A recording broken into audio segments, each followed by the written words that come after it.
आज हम लोग डी फार्मा सेकेंड ईयर के एक subject pharmacy law and ethics के चैप्टर फर्स्ट को डिस्कस करेंगे।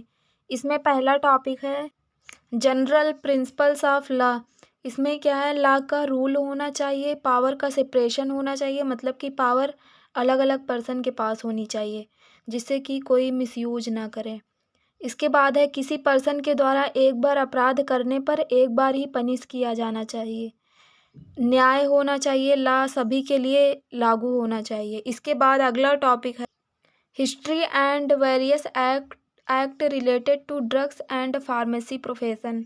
इसमें है पहला पॉइंट, 1811 में मिस्टर बाथगेट द्वारा एक केमिस्ट की शॉप ओपन की गई।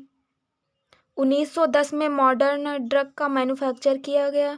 Smith strain street and company 1811 में थी, उसे एनदर हेल्प द्वारा 1918 में दोबारा ओपन किया गया। पीसी राय द्वारा 1901 में Bengal chemical and pharmaceutical work किया गया। प्रोफेसर टीके गज्जर द्वारा 1903 में बड़ौदा में एक कंपनी ओपन की गई जिसका नाम एलेम्बिक केमिकल वर्क लिमिटेड है।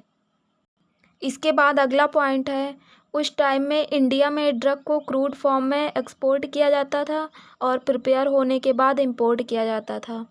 इंडिया में पीपल्स की मेडिसिन से रिलेटेड नीड को पूरा न करने के कारण मेडिसिन को foreign country UK, France, Germany से मंगाया जाता था। फर्स्ट वर्ल्ड वार 1914 से 1918 के बाद चीपर ड्रग की डिमांड बढ़ गई। चीपर ड्रग अनहेल्दी होती थी, ड्रग के नाम पर कुछ भी मेड, सेल, डिस्ट्रीब्यूट और इम्पोर्ट कर दिया जाता था। अगला है, ड्रग का इंडिया में कोई कंट्रोल नहीं था, इसलिए कई बार अडल्ट्रेटेड या स्पूरियस ड्रग्स भी इंपोर्ट की जाती थी। 1927 में सर हारून जैफर द्वारा ड्रग के कंट्रोल के बारे में स्टेट काउंसिल में प्रस्ताव दिया गया था। इसके बाद गवर्नमेंट ने ड्रग की क्वालिटी एंड कंट्रोल के कानून के बारे में सोचा। 1937 में इंपोर्ट ड्रग बिल को विधानसभा में इंट्रोड्यूस किया गया था। अगला पॉइंट है, 1940 में यह बिल पूरी तरह से लागू हो गया था। ये हो गई इसकी हिस्ट्री।